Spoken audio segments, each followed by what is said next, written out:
Vamos lá. Propriedades, Vamos começar a falar dessa treta? Vamos. Que surgiu uma coisa que explode a cabeça também, que é o tal paradoxo de EPR. EPR. Que daí surge a ideia de emaranhamento quântico. Vamos lá. Primeiro, por que é paradoxo de EPR? Einstein, Podolsky e Rosen, que foram os 3 cientistas que elaboraram este paradoxo. E só um parênteses, Einstein-Rosen é o nome do quê? Do buraco de minhoca. Chamado Ponte de Einstein-Rosen. Então, o Einstein, logicamente, né, ele tinha o Oppenheimer, o Bohr, o Schrödinger, o Planck, tinha a turma deles lá. O Einstein tinha a turma dele também. O Rosen era um desses parça aí do Einstein, né? Não, exatamente. E agora, eu vou fazer todo mundo aqui entender que diabo que é isso. Então, antes, vamos começar a dar uma explicação mais conceitual aqui. Vamos lá. O que o Einstein propôs dentro desse paradoxo para se contrapor à física quântica ali, né? Imaginem duas partículas. Imaginem vocês duas partículas que elas têm alguma característica que está amplamente conectada. Amplamente conectada. Conectada num nível que, uma vez que eu saiba qual que é a característica de uma das partículas, automaticamente eu vou saber qual que é a característica da outra partícula, independentemente das distâncias aos quais elas se encontram. A questão toda aí é o seguinte, a gente já falou aqui. Antes que a gente faça uma medida sobre uma partícula que é quântica, o que vai acontecer, o que há com esta partícula? Ela coexiste em diversas possibilidades, certo? Isso aí já ficou claro, antes que eu faça a medida. Então agora imagine o seguinte, eu pego duas partículas que estão conectadas por uma coisa que eu vou ser um pouco técnico, só chamar de lei de conservação. Sim. Duas partículas que estão amplamente conectadas por uma lei de conservação. Daqui a pouco eu vou dar um exemplo bom disso. E aí eu pego essas duas partículas que estão conectadas, só que, tipo, eu não fiz a medida delas. Eu não sei nada sobre elas. Então, elas ambas encontram-se em estado de superposição, tá? Ou seja, o estado físico delas pode ser qualquer. Pode ser qualquer, não. São todos, na verdade. Todos, São absolutamente todos, porque eu não fiz a medida ainda. Sim. Só que eu coloco cada uma delas a uma distância gigante. Quando eu faço a medida de uma e descubro qual é o estado físico de uma, automaticamente, instantaneamente, eu já vou saber qual que é o da outra. Qual que é o estado físico da outra, porque elas estão amplamente conectadas. A questão é a seguinte, que o Einstein dizia. Nesse caso, houve uma troca de informação entre essas partículas. Por quê? Porque elas não tinham esse estado físico bem definido. Eu estou falando agora aqui, eu sei que está sendo um pouco mais complexo, mas já vou fazer todo mundo entender. Elas não têm o estado físico muito bem definido, então, uma vez que eu meço aqui, automaticamente eu vou saber a da outra. Ou seja, aparentemente houve uma troca de informação entre essas duas partículas numa velocidade maior que a da luz. E isso, para um Einstein, era absolutamente incabível, porque a informação não pode se propagar a uma velocidade maior que a da luz. Agora, beleza, esse era o paradoxo. Agora, você quer entender? Quer entender? Eu vou fazer você entender, eu vou fazer o que eu fiz lá no Ciência. Olha só. Posso pôr meu tênis na mesa? Pode. Deixa tirar a jujuba aí daqui, então. Pronto, então com o meu tênis aqui, tirei meu tênis mais uma vez aqui. Você concorda o seguinte, temos o meu tênis aqui, tá. Certo? Temos o meu tênis. Ah lá, tá lá na tela o seu tênis. Tá na tela. O pessoal não tá sentindo chulé, mas tá aí eu. Beleza. Chulé quântico. Chulé quântico. Até você medir, você não sabe. Aí, viu só? Exatamente. Aqui já não tá tão quântico, tá dando pra sentir bem. Aqui a gente já fez a medida. Mas é o seguinte, você concorda comigo que esse par de tênis, eles têm uma característica... Isso aqui, só dá uma viradinha aqui, vai lá. Esse par de tênis, eles têm uma característica conectada, que é esquerdo Direito. e direita. Sim. Certo? Beleza? Então, uma vez que eu sei que um é o esquerdo, automaticamente eu sei que o outro é o direito. Perfeito. Agora eu vou pegar e vou colocar cada um desses tênis sobre uma caixa idêntica. Duas caixas. Dentro de uma caixa? Cada um desses tênis numa caixa diferente. Tá. Duas caixas são absolutamente idênticas. Aí eu embaralho, já não sei mais qual que é qual. Tá bom? Aí eu pego um dos tênis e envio para o Serjão, que tá lá em Macapá. Vamos supor. Tá. Envio para o Serjão lá em Macapá. E eu fico com uma caixa aqui. Quando o Sérgio abrir a caixa, ou seja, fizer a medida, ele vai ver com qual tênis ele está. Antes de abrir a caixa, ele não sabe se ele está com o esquerdo ou com o direito. Nem eu desse lado aqui, eu sei se eu estou com o esquerdo ou direito. Só que uma vez que ele vai abrir essa caixa lá em Macapá, Quer fazer a medição, ele descobre que ele está com o tênis esquerdo. Colapsa lá e Colapsou lá. Então vamos dizer assim, existe o tênis que está dentro da caixa, ele está sob o estado de superposição, só que ele mediu lá e viu que ali é o esquerdo. Então, se ele sabe que ali é o esquerdo, automaticamente aqui com qual que eu tô? O direito. Com o direito. Isso, óbvio, fazendo essa extrapolação macroscópica, isso é o tal emaranhamento quântico. Então, os dois tênis, eles têm essa característica, essa característica conectada.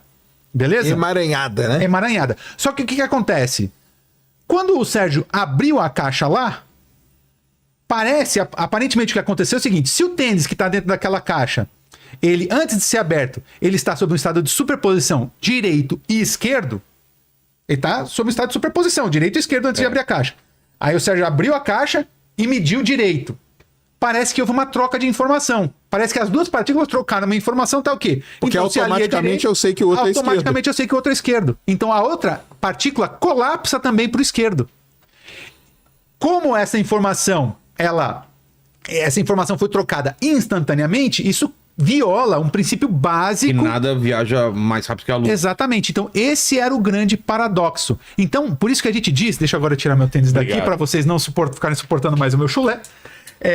Por isso que a gente diz que a mecânica quântica, a gente diz que ela é uma teoria, ela é não realista e ela é não causal, porque ela fere esse princípio da causalidade que está associada a essa questão de informação viajando a velocidades maiores que a da luz. Isso aí. Entendeu? Então, isso é um emaranhamento quântico. Espero que tenha ficado claro para todos o que é o emaranhamento quântico. E a treta do Einstein era essa. Ele não aceitava que você medindo um lugar soubesse do outro. Mas ele sabia que acontecia. Ninguém sabia até então. Ah, não? Isso aí era teoricamente. Isso era teórico. Na década de 50, depois, com alguns experimentos, que como o Sérgio falou, isso era teórico. Então ele propôs essa ideia. Só que na década de 50, agora não vou lembrar o nome das pessoas envolvidas, mas se eu não me engano, um deles, eu acho que era o John Wheeler que se envolveu, mas eu não vou lembrar agora exatamente. John Wick na porrada. Na porrada. Na caneta? Não, é o lápis, né? Tem filme que ele mata a gente até com livro, cara. O cara é embaçado. Mas. Esses caras fizeram o quê? Houveram experimentos. Tentativas, né? Mas que de alguma forma mostraram que estava certo esse emaranhamento quântico. Só que não chegava num resultado definitivo. Só que, o Einstein não queria que de fato essa coisa de emaranhamento quântico existisse. Não, tá quebrando. E de fato, cara, quebra. Quebra. E é uma coisa muito bizarra, porque o que parece ser, de fato, é o seguinte. Eu fiz até um vídeo com o Natan sobre isso aí. É que nós aqui, enquanto estamos vivendo nesse mundinho macroscópico aqui, nós temos uma noção de tempo e distância que, para nível quântico, não cabe. As noções de tempo e distância em nível quântico são completamente distintas do que as nossas noções. Mas, por exemplo, uma coisa que se ela está a 1 milhão de anos-luz, na partícula ela vai também influenciar nessa daqui. Se é esquerdo, aqui vai ser direito. Como ela não respeita essa distância? Não, a questão é a seguinte: é 1 milhão de anos-luz de distância pra gente. Eventualmente para aquela partícula, não é. Porque o mundo quântico é diferente? Porque isso é uma coisa óbvia. Aqui eu tô tateando já uma coisa que é sombria. É teórica. Mas aparentemente essas noções de distância em nível quântico são completamente distintas daquela noção que a gente tem nesse mundo macroscópico. E muita gente morreu tentando unificar essa física das coisas grandes para as coisas pequenas. Que é a teoria do tudo. De tudo. Isso aí até hoje a gente não tem. Isso aí até hoje a gente não tem absolutamente nada. Até hoje a gente tem cordas, teoria. Exatamente. Mas você percebe aí indo já para a década de 80. 1985 foi, Sérgio? Acho que sim, né? Que fizeram experimentos. Eu tinha 15 anos. Você tinha 15 anos. O que estava acontecendo enquanto eu tinha 15 anos? Enquanto você tinha 15 anos. Cientistas realmente mostraram que, de fato, a teoria... Virou o santo graal, cara, da física quântica durante muitas e muitas décadas, pessoal. Ir atrás do experimento que mostrasse o emaranhamento quântico. E o emaranhamento quântico era uma coisa, assim, que se a gente conseguisse provar ele experimentalmente... Cara, quer dizer que tudo que a gente imaginou e tal, tava tudo certinho. A parte quântica, né? Quântica, tá. Tava tudo certinho e tal. Então foram fazendo, igual hoje, né? A gente faz centenas de experimentos atrás da matéria escura e tal. O problema antes não era matéria escura, o problema antes era emaranhamento quântico. Temos que conseguir fazer um experimento que rode isso. Obviamente, aí vale ressaltar, na física e em outras ciências, né? Nós, infelizmente, estamos limitados pela tecnologia. Então, esses caras, eles vão até o limite que eles estão, né? O estado da arte da tecnologia. Exatamente. E, às vezes, você precisa ter um salto tecnológico para que você possa provar determinadas coisas. Qual é o problema disso? O problema é que esses saltos tecnológicos, eles demoram aí uma casa mais ou menos de 30, 40 anos para acontecer. Então você tinha lá em 1985 um experimento que era o estado da arte, só que você foi ter um experimento muito melhor, sei lá, 30, 40 anos depois daquilo lá. Então esse é o intervalo de tempo. É um intervalo de tempo curto ou longo? Depende. Para a vida humana é longuíssimo, porque se o ser humano vive 100 anos, quer dizer que na nossa vida...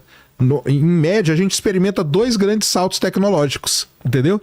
Então isso é muito pouco.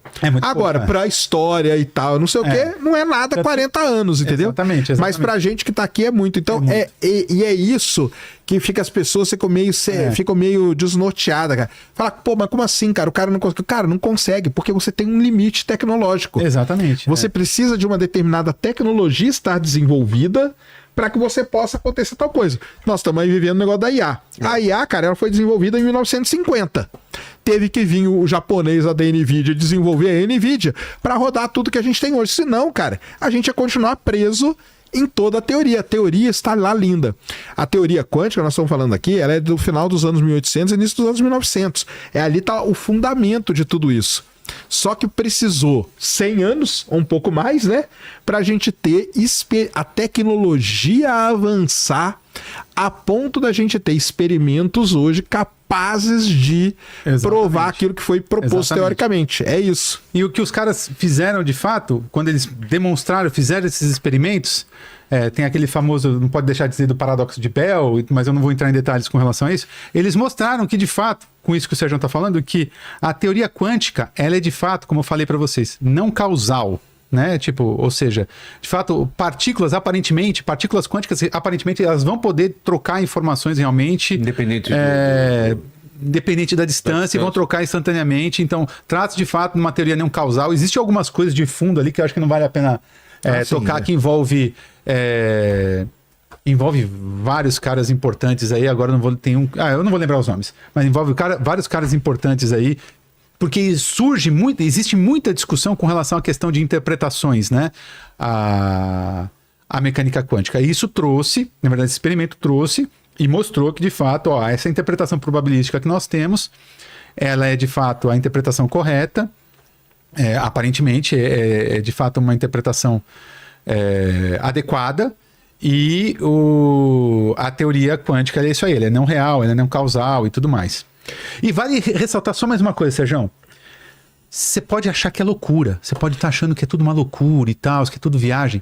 Cara, a física quântica, a mecânica quântica, junto com teoria quântica de campos, essas coisas todas, são as teorias teorias científicas mais consolidadas da história da ciência. A gente pode falar um pouco sobre isso depois. Mas, cara, até previsão de partículas, antes da gente detectar algumas partículas, até previsão de partículas a gente conseguiu fazer tomando como base essas teorias. Né? Mas desculpa, você ia falar alguma coisa aí, Sérgio. Não, eu ia falar para completar o negócio do emaranhamento. Foi agora, em 2022, né? Que os caras ganharam o Prêmio Nobel de Física, né? Foi 2022, né? Foi 2022. Em 2022, o Prêmio Nobel de Física vai para a galera que consegue fazer, então, o experimento do emaranhamento quântico. Então eles montaram, hoje a gente tem tecnologia suficiente para montar um experimento e mostrar que quando você solta um feixe aqui E você coloca um aparato aqui, ele divide em dois. Quando você mede uma partícula, você tira a propriedade da outra. Isso foi provado agora, experimentalmente. Isso é legal da gente falar, que nós já falamos naquele episódio do tempo, né? A física, você tem as duas partes dela. A parte teórica e a parte experimental. Tanto que o prêmio Nobel hoje ele é dado para um grupo, né, e para o outro também. Sim. Então isso é muito importante. E quando mostrou isso experimentalmente, o que aconteceu? Derrubou lá o paradoxo do EPR, né? Porque aí derrubou, aí o Einstein teve que se render, né? Teve que se render. Já não... Acabou se rendendo. Não, ele não tá aqui mais, mas ele acabou se rendendo aí aonde ele estiver, porque... Não há um paradoxo. De fato, a coisa funciona exatamente como ele previu como a teoria paradoxo. Como ele previu no paradoxo. Como ele previu no paradoxo. Então, isso é muito legal. E, vamos lá, só estendendo um pouquinho nisso aqui. Qual que é a aplicação disso, cara? É isso aí que pode fazer o computador quântico se tornar uma coisa real mesmo. É o emaranhamento quântico, entendeu? Porque hoje em dia...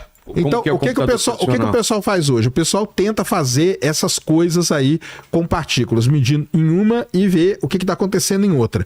Então, a China fez o experimento, né? De emaranhamento quântico de partícula uma no espaço, uma na Terra, entendeu? E tal. E o computador quântico, a ideia dele é essa, né? Então, porque você não vai precisar de tudo. Se você medir uma parte, a outra parte sai automática. Então, nesse processo que vai acontecer ali nos qubits do computador quântico, você vai ganhar tempo pra caramba. Entendeu? Imagina, você tem duas coisas acontecendo, você tem que medir as duas hoje, né? Com isso aí funcionando, você não precisa mais. Entendeu? Não está provado que o emaranhamento quântico existe? O cara não fez o experimento? Então agora, você mediu aqui, você tem a propriedade desse. Quer dizer que você ganha um tempo absurdo nessa coisa de processamento. Tanto que quando o cara ganhou o prêmio Nobel, o pessoal que estava aqui, que estava comentando, falou: agora sim o computador quântico pode ser realidade. Porque esse emaranhamento quântico, isso aí que o professor explicou, é a base que precisa para as coisas poderem acontecer. Então, olha como é interessante, cara. O que a gente chama, né, de física pura, que é o cara que ganhou o prêmio Nobel, com a aplicação disso, que daqui a uns anos, porque hoje ainda tá longe da gente falar isso um pouco, né? Mas daqui a poucos anos vai estar... O que o cara lá fala?